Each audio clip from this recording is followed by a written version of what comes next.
दोस्तों नमस्कार, हमारा नाम है शुक्ला है और आपका हमारे यूट्यूब चैनल निस्बत संदेश पे बहुत बहुत स्वागत है। दोस्तों हमें देखते रहो, आपके दिमाग का भूसा साफ हो जाएगा और आपके ज्ञान में इजाफा भी होगा और आपकी अज्ञानता दूर हो जाएगी। दोस्तों ये हम आपके लिए नहीं कह रहे हैं, ये बात हमारे देश के विपक्ष के नेता असदुद्दीन ओवैसी ने पाकिस्तान के लिए कहा, क्योंकि इस समय पूरे पाकिस्तान में ओवैसी जी चर्चा का विषय बने हुए हैं, लोग उनको ट्रोल भी कर रहे हैं। तभी ओवैसी जी ने ऐसा जवाब दिया एक इंटरव्यू के दौरान। और आपको बता दें एक विशेष महत्वपूर्ण जानकारी, युद्ध के समय और युद्ध के पहले जब पहलगाम अटैक हुआ था उसके बाद से ही असदुद्दीन ओवैसी जी नेशनल हीरो बन गए थे, राष्ट्रीय हीरो बनकर उभर आए थे वो। और इस समय आपको बता दें अब उनको हमारे देश के प्रधानमंत्री मोदी जी इंटरनेशनल हीरो बनाने जा रहे हैं। आप ये कह सकते हैं कि उन्हें प्रमोट कर दिया गया है, अब वो इंटरनेशनल हीरो बन जाएंगे। प्रधानमंत्री मोदी जी ने उन्हें टीम इंडिया का एक डेलीगेशन का गठन किया है टीम इंडिया के नाम से, और टीम इंडिया में उन्हें विशेष स्थान दिया गया है। आप ये कह सकते हैं कि सर्वे सर्वा ओवैसी जी ही रहेंगे, क्योंकि ये जो डेलीगेशन बनाया गया है टीम इंडिया का, जिस टीम इंडिया का गठन किया गया है, इसका उद्देश्य विशेष कर केवल एक ही है कि मुस्लिम देशों में जा कर के पाकिस्तान को बेनकाब करना है और भारत की बात को मजबूती के साथ रखना है। तो जिसमें मोदी जी को भी लगा कि इस समय हमारे देश की बात प्रमुखता से और मजबूती के साथ अगर कोई रख सकता है तो ओवैसी जी हैं। और साथ में इनके एक और बहुत अच्छे नेता हैं, अपने बेबाकी के लिए जाने जाते हैं, शशि थरूर जी, कांग्रेस के नेता, उनको भी टीम इंडिया में शामिल किया गया है। तो पूरी दुनिया को दो संदेश देने हैं कि हमारे देश में मुस्लिम समुदाय या हिंदू समुदाय या पक्ष विपक्ष जो भी मामले हैं सब एक हैं राष्ट्रीय स्तर पे। जो पाकिस्तान अंतर्राष्ट्रीय स्तर पे कहा करता है कि भारत के मुसलमानों पे जुल्म ढाया जाता है, तो इस बात को ओवैसी जी से अच्छा कोई नहीं रख सकता कि भारत के मुसलमान कितने सुरक्षित हैं और कितने आराम से रहते हैं, कितने मेल जोल से रहते हैं। इसीलिए प्रधानमंत्री मोदी जी ने ओवैसी जी को टीम इंडिया का इंटरनेशनल हीरो बनाया है। पहलगाम अटैक के बाद जब हमारे देश में कुछ तथाकथित लोग दोनों समुदाय से, हिंदू समुदाय से मुस्लिम समुदाय से, जहर उगल रहे थे, नफरत फैलाना चाहते, जो पाकिस्तान चाहता था, पाकिस्तान की यही मंसूबा थी, इसीलिए धर्म पूछ के मारा था कि भारत में हिंदू मुस्लिम का विवाद खड़ा हो जाए। तभी असदुद्दीन ओवैसी जैसे कुछ, विशेषकर असदुद्दीन ओवैसी जी को ही कहा जाएगा, साथ में विपक्ष के नेता भी कई लोग हैं, उन्होंने कई बार अपने भाषणों में संदेश दिया कि जो आप लोग नफरत कर रहे हो ना, कुछ दिन के रुक जाओ, यही तो पाकिस्तान चाहता है, आप पाकिस्तान को बल दे रहे हो, क्यों उसके मंसूबों को आप कामयाब कर रहे हो, उसके चेहरे पे क्यों आप खुशी दे रहे हो। हम चाहते हैं कि उसके चेहरे पे दुख झलकना चाहिए, उसके आंखों में आंसू आना चाहिए। ऐसे कई वीडियो उनके वायरल हुए थे, हमने उनके संबंधित वीडियो भी बनाया था, आपको दिखाया भी था। तो एक वीडियो अभी भी मेरे पास है, उसे आप पहले देख लीजिए। इस वक्त पर हमको नफरत नहीं, हमको अमन को और मोहब्बत को पैदा करना है ताकि हम देश को मजबूत रख सकें। और जो लोग नफरत और जहर फैला रहे हैं, याद रखो तुम एलईटी और पाकिस्तान के चेहरों पर मुस्कुराहट लेकर आ रहे हो। हम ये चाहते हैं कि इन जालिमों के चेहरों से मुस्कुराहट खत्म हो जाए। हम ये चाहते हैं कि जो लोग हमारे पड़ोस मुल्क में बैठकर हमारे बच्चियों को हम बेवा होते देख रहे हैं, हम ये चाहते हैं कि उनकी आंख में आंसू आए, वो रोएं, अपनी किस्मत पर रोएं। दोस्तों आपको बता दें, आज ओवैसी जी ने तुर्की देश पर भी विशेष का निशाना साधा, क्योंकि अभी जब हमारे देश का पाकिस्तान से झगड़ा हो रहा था उस समय तुर्की ने खुलकर पाकिस्तान का सपोर्ट किया था, हथियार भी उपलब्ध करवाए थे और उसका समर्थन भी कर रहा था। इसी बात को लेकर उन्होंने निशाना साधा और ये भी कहा कि तुर्की को अपने रुख में एक बार सोचना चाहिए, बदलाव करना चाहिए। इसके अलावा पाकिस्तान में चर्चाओं और सोशल मीडिया के ट्रोलिंग को लेकर ओवैसी ने दिलचस्प बयान दिया। उन्होंने कहा, मुझे देखने सुनने से उनके ज्ञान में इजाफा होगा।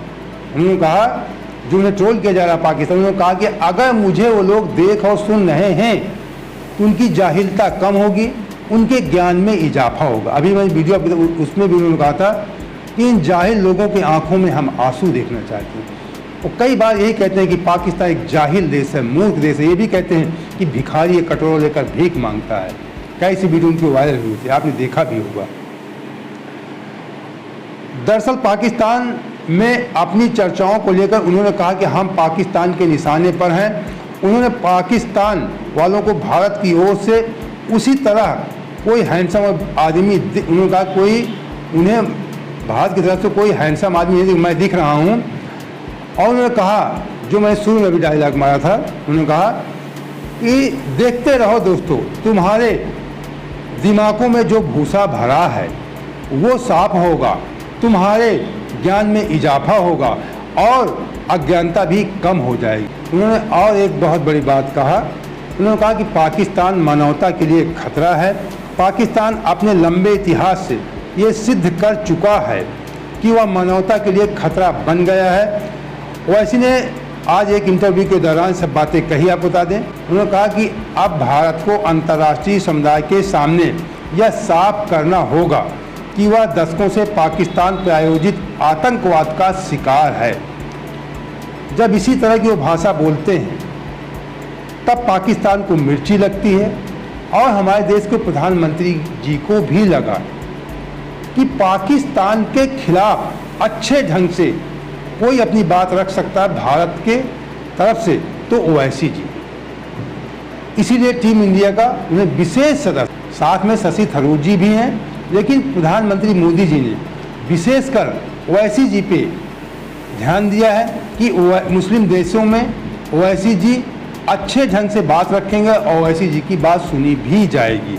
ओवैसी ने कहा कि मोहम्मद जियाउल हक के समय से लेकर कंधार विमान अपहरण, 26/11 मुंबई हमले, संसद पर हमला, उरी, पठानकोट, रियासी और हाल ही में पहलगाम पर्यटकों की हत्या तक पाकिस्तान की भूमिका साफ दिखाई दे रही। तो पहलगाम हमले के बाद जिस प्रकार ओवैसी जी ने पाकिस्तान को बेनकाब किया और भारत की बात प्रमुखता से रखी और भारत में एकता संदेश फैलाया, इसको लेकर प्रधानमंत्री मोदी जी खुश हो गए और उन्हें टीम इंडिया का सदस्य बनाया।